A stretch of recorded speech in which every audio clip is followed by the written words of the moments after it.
monsieur, connard. Salut à toutes, salut à tous, bienvenue dans La vie du connard en vidéo, je suis Joseph Ali et j'ai été regarder The Creator de Gareth Edwards. Vámonos! It's just programming. 10 years ago today, the artificial intelligence created to protect us detonated a nuclear warhead in Los Angeles. This is a fight for our very existence. Did you locate the weapon?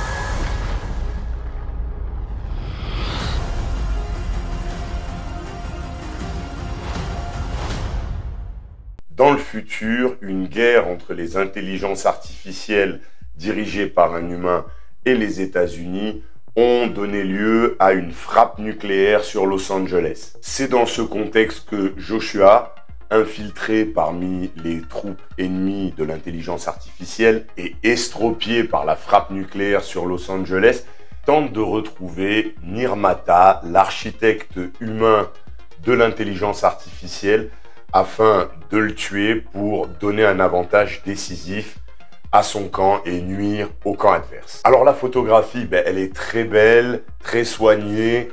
Alors il y a une vraie volonté d'esthétisme, mais sans nuire à la mise en scène et au récit. Et donc franchement, la photographie, nickel, impeccable. Une réalisation avec de bons choix, un bon rythme, c'est bien maîtrisé. Un petit bémol cependant par rapport à certaines séquences de flashback qui en fin de compte peuvent perdre dans la temporalité du récit pour la simple et bonne raison qu'elles sont étalonnées de la même manière que le reste.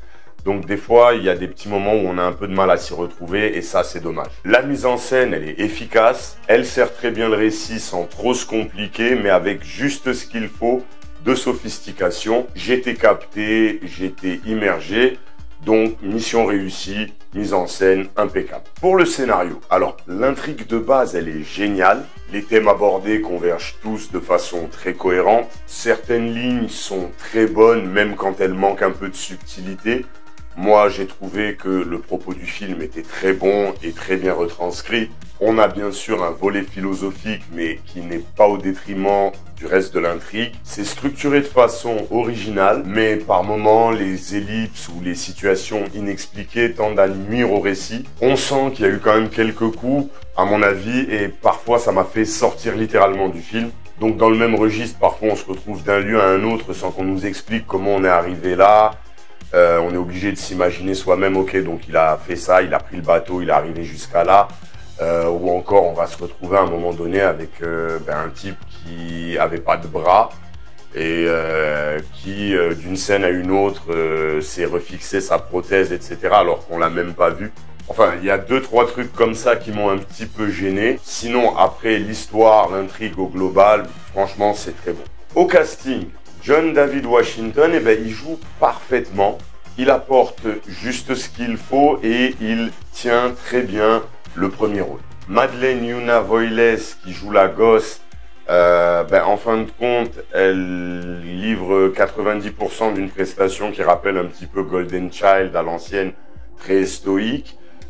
Mais le final lui permet vraiment d'exprimer un talent indéniable pour le métier d'acteur. Donc bravo, vraiment nickel aussi de ce côté-là. Et globalement, au casting, tout le monde fait très très bien le travail, vraiment rien à dire. Au niveau des VFX et de l'action, j'ai trouvé aussi ce compartiment très réussi. Il s'appuie sur une photographie qui est quasi parfaite, donc il y a vraiment rien à redire de ce côté-là. J'ai pas vu d'Annie Croche ou il y a aucun effet spécial qui m'a fait me dire « Ah, c'est pourri ». On est bien loin de tout ce qu'on a pu voir avec les bébés dans The Flash ou d'autres choses comme ça. L'action, elle est bien filmée également, bien montée, c'est crédible, on y croit, c'est immersif. Donc de ce côté-là aussi, rien à dire. Donc, on a un film qui part bien, avec un sujet extrêmement intéressant, très actuel, et qui démarre en étant plutôt bien développé. C'est soigné, mais on sent, comme je vous disais, des coupures soit dans le script original, soit dans le cut original. Et au final, ces petites coupures, ces petites incohérences, ça coûte cher au métrage. La note, ce sera 6,5 sur 10, mais bon, on s'en fout, moi je suis qu'un connard qui donne son avis. The Creator est un bon film de science-fiction, avec de l'humour, de l'émotion et de l'intelligence. Si ça n'avait été, comme je disais, les petites ellipses à la colorimétrie et à l'étalonnage trop semblables au temps présent, notamment les flashbacks, les choses comme ça, les grosses coupes dans le scénario ou dans le cut qui, au final, nous font passer d'un endroit à un autre, ou, comme je vous le disais plus tôt, un bras qui revient en mode ta gueule, c'est magique, ça le fait pas. J'ai hâte d'avoir un éventuel director's cut qui éventuellement corrigera tout ça et rajoutera les scènes éventuellement manquantes. À titre personnel, j'ai beaucoup aimé.